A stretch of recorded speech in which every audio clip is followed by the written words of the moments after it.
Hello, welcome in pharma talks. So इससे पिछले वाला जो मैंने आरएसडी के पार्ट वन बनाया था उसमें मैंने बताया था कि एज पर यूएसपी के जनरल चैप्टर को अकॉर्डिंग लिमिट कितनी हो सकती है, 2 इंजेक्शन की, 3 इंजेक्शन की, 4 इंजेक्शन की, 6 इंजेक्शन की। तो इस चैप्टर में बताऊंगा कि उन्होंने उस लिमिट को कैसे फाइंड आउट किया था कि 4 इंजेक्शन के लिए या 3 इंजेक्शन की जो लिमिट यूएसपी ने डिसाइड कर रखी है उसने उसे फाइंड कैसे करा था। इसके लिए जो उन्होंने आरएसडी का फॉर्मूला दिया था उसमें उसका डेरिवेशन है एक टाइप का, लिटिल बिट वैल्यू पुट करके उसको हम वैल्यू को फाइंड कर लेंगे। ठीक है, तो इससे पहले मैं आपको ये भी बताना चाहूंगा कि मैंने यूट्यूब पे बहुत सारे वीडियो देखे जिसमें यूएसपी की लिमिट, आरएसडी निकालने का तरीका, बहुत कुछ बताया, लेकिन किसी ने फॉर्मूले को डिराइव नहीं करा अभी तक। तो मैं यहाँ पे आपको बताऊंगा कि कैसे हम फॉर्मूले के थ्रू थ्योरेटिकली वैल्यू रख के उसमें हम कैसे अपने आरएसडी की लिमिट को फाइंड आउट कर सकते हैं कि अगर हम इतने इंजेक्शन लगाते हैं कि जैसे कि अगर हमारी यूएसपी में 6 इंजेक्शन तक ही दिया है, अगर हम by the way in case suppose date, लेकिन ऐसा पॉसिबल तो नहीं होता, हम 10 इंजेक्शन लगाते हैं अपने इंजेक्शन के स्टैंडर्ड के, 10, 12, 13, 14, 15, तो उसके अकॉर्डिंग हम आरएसडी क्राइटेरिया कितना रखेंगे।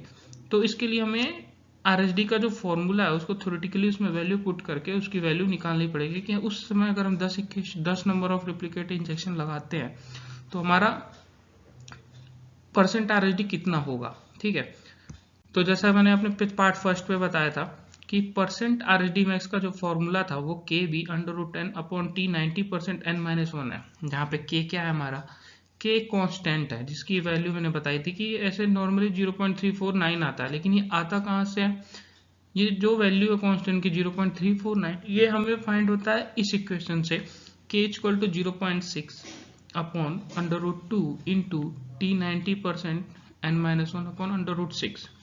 ठीक है, b क्या है हमारा, यहाँ पे b जो है हमारा वो स्पेसिफिकेशन है का अपर लेवल है। ठीक है, अपर लिमिट बता बोलने का क्या मतलब है कि जैसे कि हमारा कोई ऐसे है और उसकी लिमिट 98 से 102 दी हुई है, तो b% क्या हो जाएगा हमारा 102 माइनस 100 इक्वल टू 2। ठीक है, तो n जो है हमारा वो नंबर ऑफ रिप्लिकेट इंजेक्शन है कि हम कितने अपने स्टैंडर्ड सॉल्यूशन के कितने इंजेक्शन लगाएंगे। तो आप n कितना भी लगा सकते हो। ठीक है, जनरली यूएसपी के अकॉर्डिंग अभी मैं नहीं बता रहा, मैं बता रहा कि आप n मान के सपोज करो यूएसपी के अकॉर्डिंग आप 3 से 6 इंजेक्शन लगाते हो, लेकिन अगर आपको ज्यादा लगाने हैं 10, 20, 25, तो उसके अकॉर्डिंग आप आरएसडी मैक्स कैसे कैलकुलेट करोगे, मेरा बताने का बस यही मोटिव है।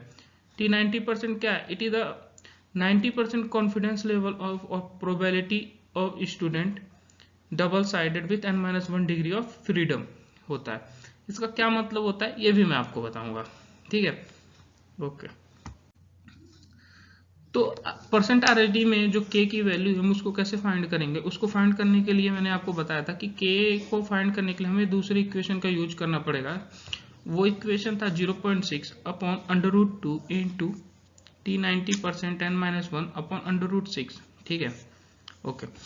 तो लेटेस्ट सपोज दैट हम n इक्वल टू 6 रखते हैं, हमें 6 नंबर ऑफ रिप्लिकेट इंजेक्शन लगाना है तो हम n इक्वल टू 6 रखते हैं। ठीक है, तो ये अब जो वैल्यू है हमारी n इक्वल टू 6 हम इसे इस इक्वेशन में पुट अप कर देते हैं। ठीक है, तो k equal to 0.6 upon √2 into t 90% comma 6-1 upon √6।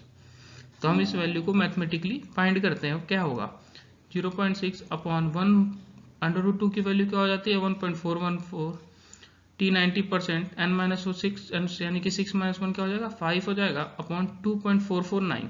Okay, √6 की वैल्यू क्या होती है 2.449, तो ये सॉल्व करेंगे तो क्या आ जाएगा 0.6 अपॉन 1.414 इंटू 2.015 अपॉन 2.449। तो इससे इसको भी हम जब सॉल्व करेंगे ना तो हमारा जो k की वैल्यू आएगी वो 0.349 आएगी। ठीक है, अब इस वैल्यू को जो हमारी k की वैल्यू है इस वैल्यू को हम रखेंगे अपने परसेंट आरएसडी के फॉर्मूले में जो अभी मैंने आपको बताया था। ठीक है, तो उस वैल्यू में जब हम k की वैल्यू पुट कर देंगे 0.349, अपर लिमिट जो b है हमारा वो ऑलरेडी 2 है। ठीक है, क्योंकि मैंने बताया था कि अगर हम हमारी एसए की जो लिमिट है वो 98 से 102 की है।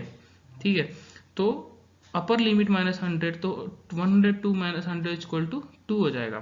ठीक है, under root n minus one, यानी कि n हमारा 6 है तो 6 माइनस वन हो जाएगा upon t 90% comma 6 minus one. ठीक है, तो परसेंट RHD क्या हो जाएगी 0.349 इंटू 2 अंडर रूट 5 और t 90% कॉमा 5 हो जाएगा यहाँ पे। तो उस केस में क्या होगा कि परसेंट RHD जो होगा हमारा 0.349 इंटू 2 अंडर रूट 5 अपॉन 2.015, तो t 90% कॉमा 5 की जो वैल्यू आएगी वो 20.15 आएगी। ये कैसे आएगा, ये एक्चुअली एक जो प्रोबेबिलिटी का टेबल होता है ऑन कॉन्फिडेंस लेवल 90%, उस टेबल में ये वैल्यू दी रहती है कि अगर आप 5 इंजेक्शन है, 5 रिप्लिकेट डिफरेंशिएशन है आपका, तो उस डिफरेंशिएशन पे t 90% जो होगा आपका 2.015 होगा। तो इसको फिर हम कैलकुलेट करेंगे सारा, तो हमारी परसेंट RHD आएगी 0.85। ठीक है ओके, तो अब मैं नेक्स्ट स्लाइड पे दिखाता हूँ आपको कि जो मेरा t 90% की जो वैल्यू आई है 2.015 वो कैसे आई है। ठीक है, वो बताता हूँ मैं आपको एक बार, देखना। तो स्टूडेंट टी डिस्ट्रीब्यूशन टेबल है। ठीक है, ये टेबल में हम देख सकते हैं एक्चुअली क्या हुआ कि ये थोड़ा सा स्मॉल है, क्लियर नहीं हो रहा, लेकिन ठीक है हम इस पे बता सकता हूँ मैं। आप स्टूडेंट टी डिस्ट्रीब्यूशन टेबल आप विकिपीडिया पे भी देख सकते हो, मैंने भी वहीं से इसे कॉपी पेस्ट करा है। ठीक है, तो according to t distribution table जो हमारा t 90% n-1 double sided probability level है और 90% कॉन्फिडेंस लेवल, तो 90% पे अगर हम 5 इंजेक्शंस का हम देखें, यानी कि 5 इंजेक्शन या 5 नंबर और 5 नंबर्स का देखें, हम अगर 5 डिफरेंशिएशन का देखें तो यहाँ 5 पे 90% पे जो वैल्यू आता है 2.015 आता है। तो इसके अकॉर्डिंग जो हमारा k की वैल्यू में मैंने बताया था अंडर रूट t की वैल्यू बताया था मैंने, t 90% ब्रैकेट में n-1, तो वो वैल्यू कहाँ से आएगी, वो यहाँ से आएगी। t 90% जितना भी नंबर ऑफ इंजेक्शन आप उसमें रखोगे, जैसे कि आपके नंबर ऑफ इंजेक्शन आपको 10 लगाने हैं, तो 10-1 यानी कि 9 पे 9 वैल्यू पे आपका अगर 90% पे आप देखोगे तो आपकी वैल्यू हो जाएगी 1.855। ठीक है, तो ये वैल्यू को आप वहां पे रखोगे t 90% और उसके बाद आप कैलकुलेशन करोगे तो आपकी परसेंट RHD जो निकलेगी वो कुछ अलग ही और डिफरेंट निकलेगी। तो इसके अकॉर्डिंग अब इस फॉर्मूले को जैसे मैंने आपको बता दिया, डिराइव कर दिया, बता दिया कैसे आप वैल्यू रखोगे, क्या वैल्यू रखना है उसमें, तो इसके अकॉर्डिंग जब आप कभी भी लगाना है आपको ये पता चल जाएगा कि कितने इंजेक्शन लगाएंगे, तो आप कैलकुलेट कर सकते हो कि कितने परसेंट RHD आपकी होगी। ठीक है ओके, तो अगर वीडियो अच्छा लगा हो तो प्लीज़ लाइक और सब्सक्राइब कर देना। Okay, thank you.